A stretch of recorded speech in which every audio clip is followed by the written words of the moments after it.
Hi everyone, thank you very much for being here tonight for the last talk of this Abrupt HQ. It was the parallel proposition for Abrupt Festival this year, a laboratory of ideas, of community gatherings, and of different types of artistic expressions. Today's talk is called From Tradition to Contemporary, Echoes and Rhythms of the Maghreb, Mashreq and Beyond. We'll be tracing lines between ancestral rhythms, contemporary beats, and with our two guests, Azu Tiwaline and Zakaria El Haddany, we will reveal how North African and Middle Eastern regional traditions are shaping today's global sound. First of all, hi everyone. How are you doing today? Hi. Hi. Hi everyone. Good. How are you? Good, thank you. And you, Azu? Hi, I'm Donia, and all good. For those who don't know you yet and didn't get necessarily prepared to your artistic expressions, can you present your artistic path and what you're going to be playing today at Abrupt Festival? So I'm a producer based in Tunisia, in the desert, but I'm half Cambodian, half Tunisian. I was born in France. I grew up in Ivory Coast. So I have many different cultures that influence me. And tonight I'm going to play, I don't know, a sort of tribal, dub techno-ish trance music. Beautiful, thank you. And you, Zakaria? Hello everyone, and yes, so I'm Moroccan. I was born and raised in Casablanca. I do content creation, podcaster, and party curator. And everything I do is around the thematic of Arab queerness. So we started the project of Gazelle Hafla, which is the invasion of today. And it's in continuation of everything I just said, to give visibility and platform to the Arab artists and the Arab queer artists. Today's talk is called From Tradition to Contemporary. It suggests that there is a bridge between the two. What does this bridge look like for you? Is it more a bridge between the past and the present, or between ritual and club culture? So for me, the word bridge, I don't want that like it's not a museum for me. I mean, tradition, what we call tradition music, for example, in Tunisia, is really popular, is still popular music. And in fact, we didn't have this kind of rupture that we had in the Western world. When arrived at the time, the music has to be written and to be there was the classical music and after the other music, and what was folklore at this time was considered like primitive music, and all this kind of stuff in Tunisia or even in other places where I'm coming from, we don't think about this because we didn't have this rupture. I think also that the colonization brought that. And so for me, it's a living bridge, and tradition is still part of the music I'm listening in Tunisia. So for me, it's still popular music, and I'm just part of the. I'm not representing any new culture. I'm just part of this culture. And so, for example, in Tunisia, for example, when I make my friends of the little village I'm living, when I make them listening my music, even if it's electronic music first, for them it's just music, and it's resonating into them. And for me there is no difference because tradition and modernity, it's the same thing for me. I mean, so it's a living bridge. Beautiful, thank you very much. Is it the same approach that you're witnessing whenever you're curating your parties, whenever you're talking about the music that is going to be played in your events? Yes, I do actually join what Azu Tiwaline just said. This bridge idea, I think it's something that comes from the Western world. For us, there is no bridge because this is something part of who we are and also part of our music and our tradition. But yet, yes, there is this logic of I love my music, I love my roots, I love my culture, but I want to translate it to the others in the best possible way. So this amplify that when you also create, you want to bring this kind of touch that I want you to meet my culture, I want you to know it, but I want to kind of meet you halfway kind of situation, which is not always easy to do artistically speaking because, you know, it's the culture that we represent, it's our music, it's our roots. We're not going to change that for anyone or for any reason. But also the fact that we are present in the Western countries amplifies that we need to meet people halfway in a sense. And if I can give an example, there is, for instance, for Morocco, there is this group of artists. I personally don't make music, so to make that very clear. But there is these musicians. There is a Moroccan and a Tunisian artist, and they built this group that it's called Aïta Mon Amour, which is actually the spirit of how can we bring the most folkloric tradition sense of what is ours to make it meet what it's new, what it's electronic, what it's Western, but also don't, in a way that we don't dénaturer, we keep the spirit of the music. And I feel that Aïta Mon Amour, for instance, it's one of the groups that actually found this good balance, and it's actually a Moroccan and a Tunisian artist. Yeah. So to just answer your question. A good representation of the panel that we have here. And I wanted to know, because of course in many cultures music is essential and it starts often from the very beginning of one person's life. Can you tell us how you were brought to develop music within your professional path, and how did it all begin, exactly, your musical career? So for me, my first memories, so I grew up in Ivory Coast, so it's percussions, and I was used to go to see in the different village trance ceremonies. So for me, music since the beginning have been always connected with the trance. And so this is the part for Ivory Coast. And yeah, since I'm little, I'm going to Tunisia for sure. It's been 8 years that I'm living in Tunisia, actually. And for the desert, for me, it's the silence. So I think this is the two main influence for me in my music. And so yeah, my work, I try to connect the ritual tradition we had before with the ritual that we could find in a certain way in clubs nowadays in the Western world. And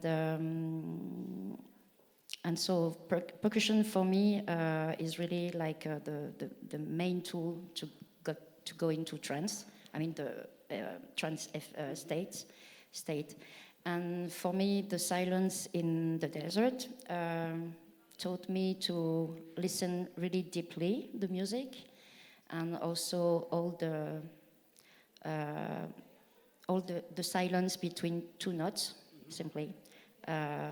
So yeah, definitely this is my main influence. And how did it start?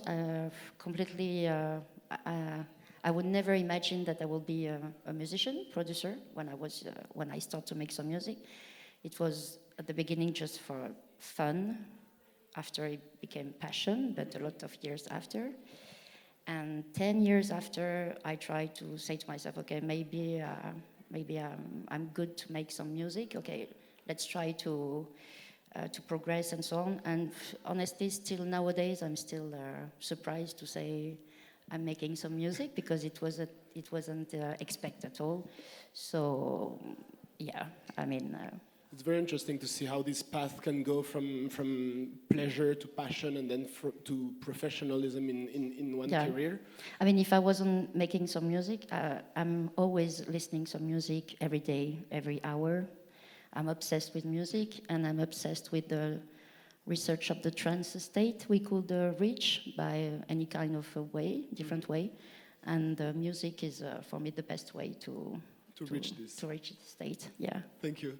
And what about you, Zakaria? We know that you're not necessarily making music, but the work behind the creation of a collective, behind the creation of a whole different type of sound also comes from a background where music was very important, where music was essential, and that is transmitted to what you're doing today. Can you tell us how it started and how maybe with keywords, with genres, with different types of all these words, tell us how it started. Yeah, definitely. Growing up in Morocco, it's kind of cool actually, because you have everything that is local, that is Moroccan, that it's, we say shabi, the popular music. And where I come from is actually the heart of the Moroccan shabi, which is Aïta. Once again, what Aïta Mon Amour does. This is my region where I come from. It's known for this genre, which means the scream. We don't scream at people, but it's like a way of screaming. It was this art like lives for the last at least 3-4 centuries. It was anti-colonialist, super feminist, and this is actually where I grew up. So Aïta also means shikhet. Shikhet are these women that embody Aïta. They give it a body, they give it a voice. And I grew up having this shikhet Aïta environment in my family my whole childhood. So I'm the biggest fan of shikhet ever. But also, given the fact that we grew up with a generation coming with internet, so electronic music was there, pop music was there, gay pop icons were there, Britney was there. So there is this like whole combination of all this kind of genre of music that you grow up listening to.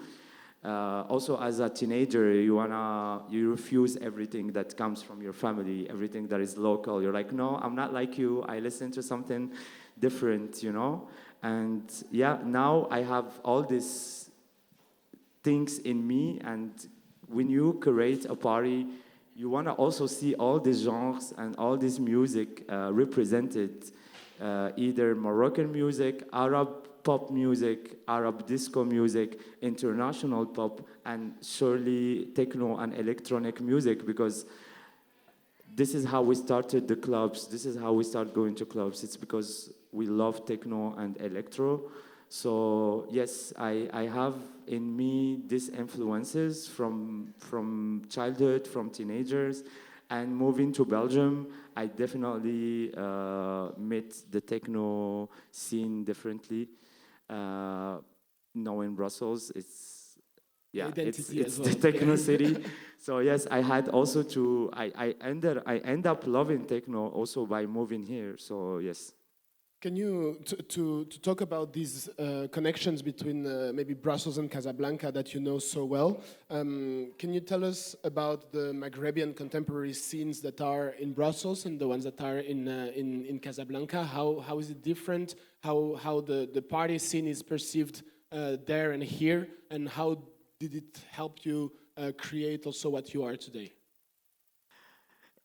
It is different in a way, but I think that Casablanca and Brussels, they meet in one thing. These cities are alive, you know. Like with everything going on, it's chaotic. There is a lot of things going on. it shows in the contemporary scene, and it shows in the underground scene. I wouldn't say that the artistic underground scene in Casablanca is similar to Brussels, but it's boiling, you know? There is this hidden clubs, there is this hidden bars, there is this artists that are like hungry to show this difference, which is the same in Brussels, you know? Nobody wanna be linked to the mainstream clubs, to the mainstream scene. Everybody wanna be like in this underground clubs, underground scene, underground parties in a way. And it's very similar to Casablanca with different codes, with different references, with different approach, but it's yet the same vibe. Community. Same community, definitely, yes. To go back to Tunisia, I was also very curious when I was listening to your sets, when I was listening to the music that you produce, Azu, to understand how does the audience, how does the public react when you play in Tunisia or when you play, for instance, in Europe? And do you adapt the music that you play according to the audience that you're going to have? Or in the end, is just the same path, it's just different types of interpretation for the people that are on the other side? I can play different kind of atmosphere or vibes. So for sure in Tunisia, I'm going to play with more percussion and so on. I don't play too much oriental melodies, even if I don't like this word. So for me, the music is the same, in fact. And for me, the rhythm is something really universal. And I mean, I think that everyone in the world, when we listen to a beat, it's a kind of a way to call for presence. And so it's going always to resonate in everyone. And it doesn't matter the passport I have. People are not going to say, oh, it's Tunisian, or no, it's just something like primitive or tribal or something that reminds maybe it's the memory of all our ancestors. And so for me, I don't, I play the same music, but it's true that I don't play often in Tunisia, maybe once per year. And it's not in clubs, for sure. It's more like festival or this kind of stuff. And yeah, for me, it's important also. I really appreciate when the festival is free for the locals, because if the price is too expensive, means that it's only kind of people that can. Expats or, yeah, and this is not what I'm looking for. And yeah, so I'm not playing often in Tunisia, but and yeah, because I'm living far. I'm in the desert, so. I don't know, if I was living in Tunis, which it would be completely impossible because I could not live in cities. But yeah, anyway, I'm in the desert, so I'm not connected to what's happening really here in Tunisia. I have the feeling that we know way more, for instance, the scene or artists from Morocco than some from Tunisia, at least here in Brussels. Can you maybe give some shout outs or share for the audience some artists that are doing similar things, or artists that you've been collaborating with that are worth amplifying their genres, their music, for our audience also to, after this talk, dig a little bit beyond and understand the complexities of it? So first, Tunisia is a very small country, and there is a little scene of quite experimental noise scene, which for me is really interesting. And unfortunately, many of the Tunisian artists I know are living outside of Tunisia. Okay. But yeah, there is Dina Abdelwaled, for example, Metani from the label Shuka, Zied, he has a Japanese name, Shinogimi-san, Nouri also, and yeah, different, but yeah, unfortunately, most of the Tunisian artists I know who are doing electronic music are outside of Tunisia, and they don't play in Tunisia. And there is a lot of people, sometimes they say, oh, I'm going to holidays in Tunisia. Can you recommend? Yeah, what do you, and in fact, I have nothing. Come to the desert, maybe. Yeah, maybe in Paris you will hear more Tunisian artists than in Tunis, but yeah, anyway, it's like this. I understand, but nevertheless, what I feel very proud of is to see way more diversity in lineups. For instance, still growing slowly, but it's happening anyways. I'm curious to hear from you. How do you interpret the fact that there's more and more North African artists that are also in the techno and electronic music scene, and is it a good way to reshape the narrative that electronic music has been a little bit safeguarded for the Western world, I would say? I think it's not only in North Africa, it's in the world, worldwide. And yeah, because electronic music, it's nowadays it's super easy to get the tools to be able to produce. So so I think it's the first step. And everyone today is connected to internet, so the world is it's just one planet. And I think that it's for all this global electronic music sound in the worldwide, it's a way for me to heal the rupture we had since the time of colonization and so on, because there were some countries, for example, I don't know, I spent a lot of time in Reunion Island, where the Maloya was forbidden, completely forbidden, so people had to hide to play this kind of music, and there is a lot of places like this. And so for me, the electronic music is really a way to heal this rupture and to reconnect with something. We are not inventing something new. For me, it's just a return to what we have still since ever, and now it's just that we have more visibility all around the world. Talking about visibility, maybe it's more a question for you, Zach, about the scene that is growing and growing in Brussels, the multiplication of also events that are giving the right space and the right voice to artists that are coming from either North Africa or the Middle East. I have a feeling that it's also a reaction as a form of protestation against what's happening in the world lately, conflicts, genocide, Islamophobia in the world. Do you think that, how can we make it last after this momentum that we are living right now? So if I speak for myself, I do agree with everything you said. Yes, there is this movement in reaction of what is happening right now, and especially with the genocide in Gaza, in Palestine. So yes, there is a reaction and it's moving things. But as personally, I didn't start because of just what's happening. Unfortunately with the sudden events, but it was a need, really a need. And with everything we do with Camp de Gazelle and with Gazelle Hafla, we started for more than 2.5 years, almost 3 years. And it was really a need to find something I couldn't find in Brussels. It was to create a space I couldn't reach and to listen to a podcast I couldn't find to listen to.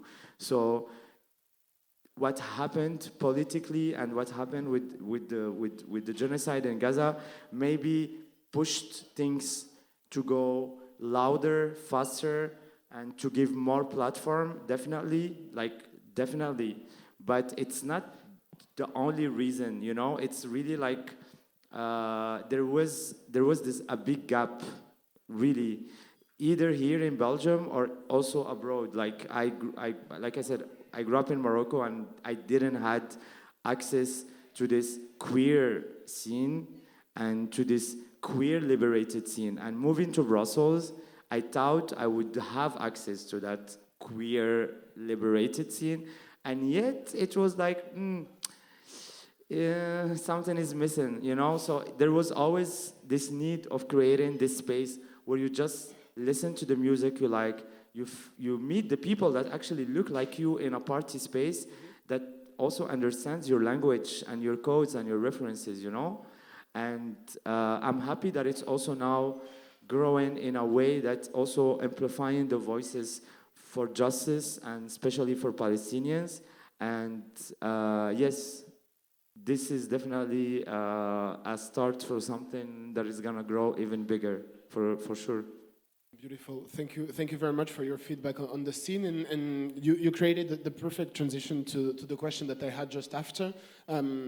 Having a queer Arab collective must be also challenging. There has been lots of challenges, as you said. Can you maybe share with us a couple of these challenges and difficulties, and how did you manage to overcome them? Maybe it's also thanks to the fact that electronic music creates some communities around. Can you share your feedback on these challenges? Do you have 4 hours? Yes, there is difficulties and challenges for sure. There is a lot, and if I have to sum up or like resume few of them, but first of all, being a queer Arab visible collective in a city like Brussels, which is super cool, and I'm really happy about this. So it gives you this exposure in the cultural and the art scene, and there is people who are like, with maybe good attention coming to you, or like, yeah, we wanna have you, wanna host you, etc. But there is always this idea of, check. They see you as the inclusivity check, like, oh, we're gonna invite this Arab queer, whatever, to check the thing, so we look cool and inclusive.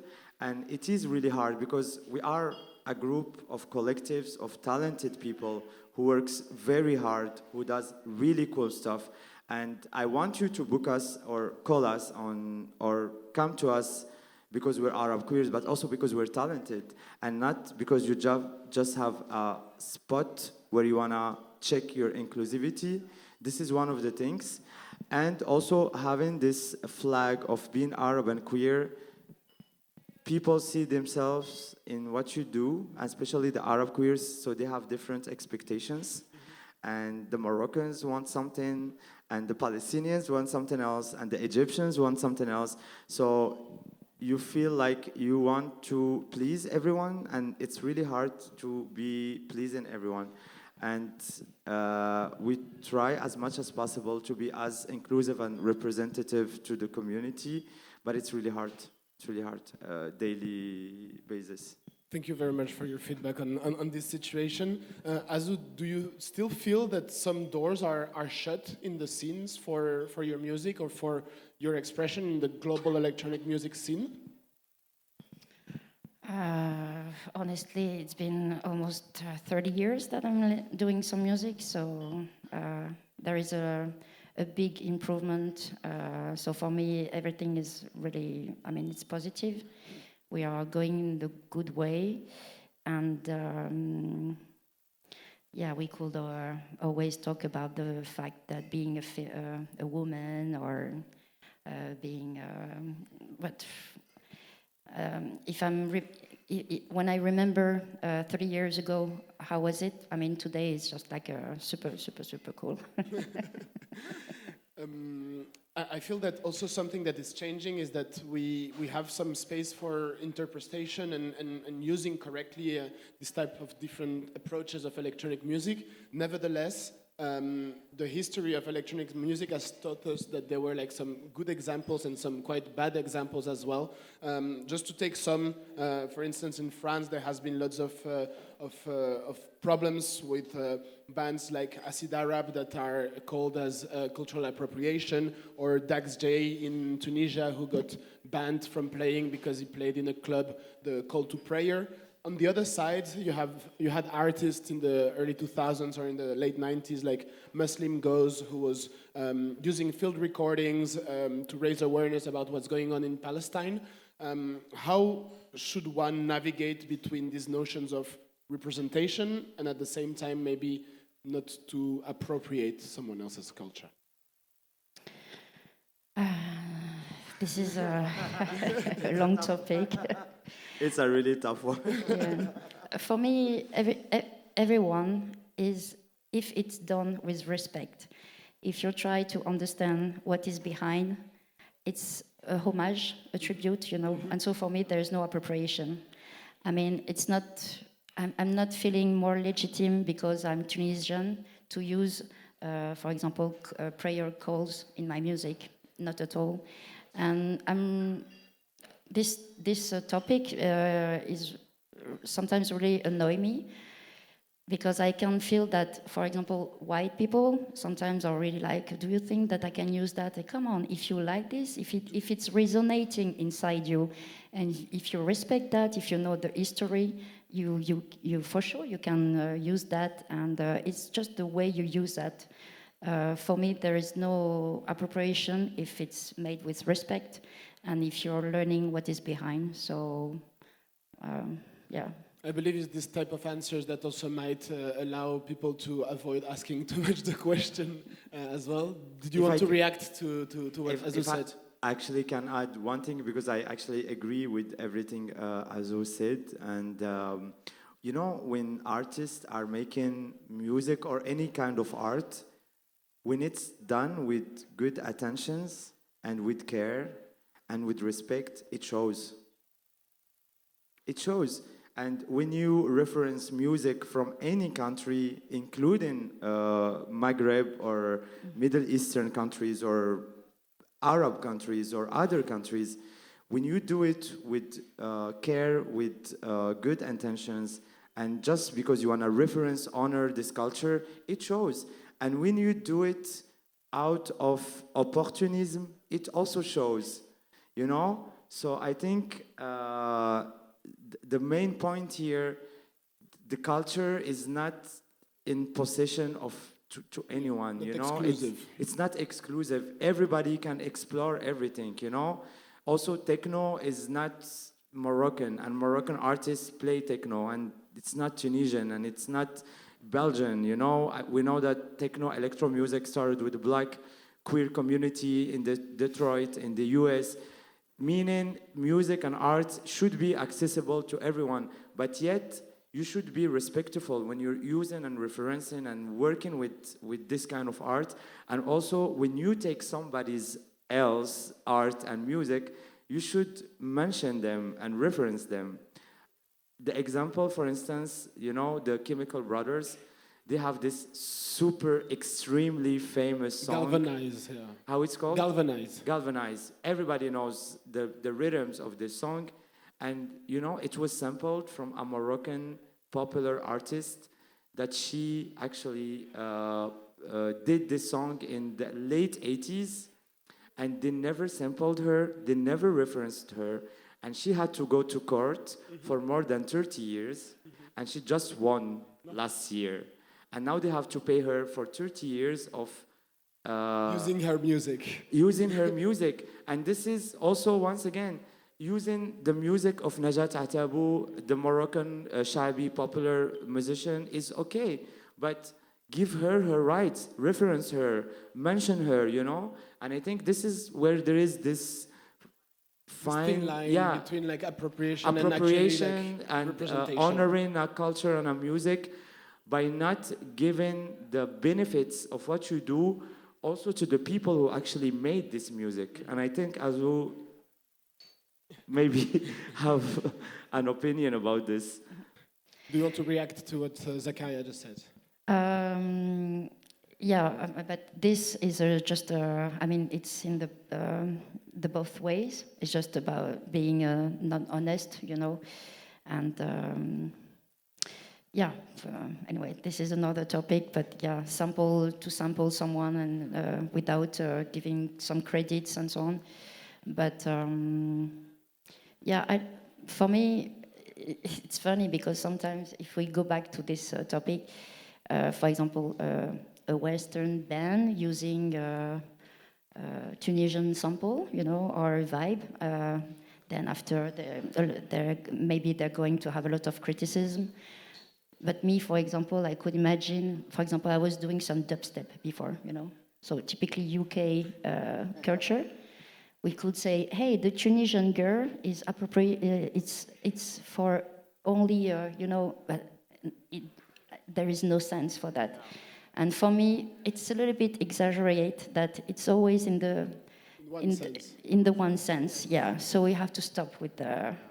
You have to think more of a cultural exchange and musical exchange rather than who's first, who's second. It's just about like giving the good credits to the right people and doing it in a very respectful way. Also, it helps people getting more notoriety, being more recognized for what they do. I remember endless nights discovering samples and actually thanks to that discovering artists way beyond what I had in my knowledge, of course. One of the questions that I wanted to ask you as well to both of you is whenever you're playing music, whenever you're composing music, or whenever you're booking artists, what type of feeling do you want to trigger in your audience? What do you want them to take away from your parties or beyond the sound itself? For me, I'm not too much into the entertainment research, even if I like to do parties and enjoying and so on. But for me, music is super serious, and I'm trying just to make something that people maybe could reconnect with something more spiritual, emotional, more deep. And for me, the rhythm is the backbone for that.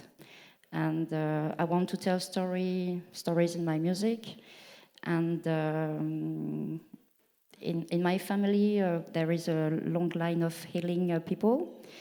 I'm not pretending that I'm healing with my music, not at all, really not at all. But it's really more my path to go into something which could resonate with you inside in an emotional and spiritual way. And yeah, this is the.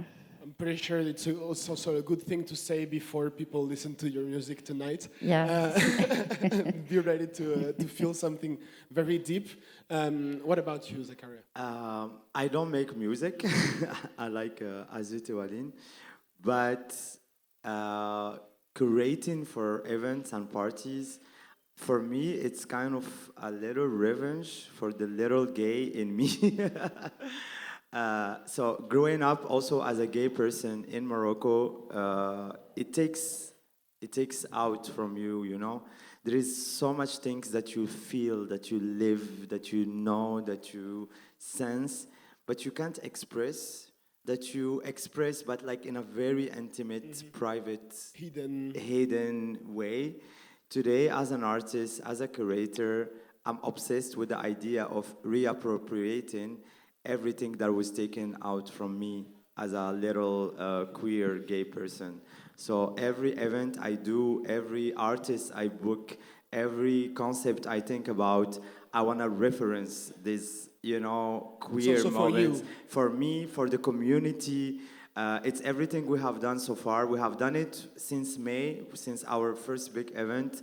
We referenced the Arab pop divas. We referenced the Arab pop culture, queer gay culture, and through drag, through music, through scenography.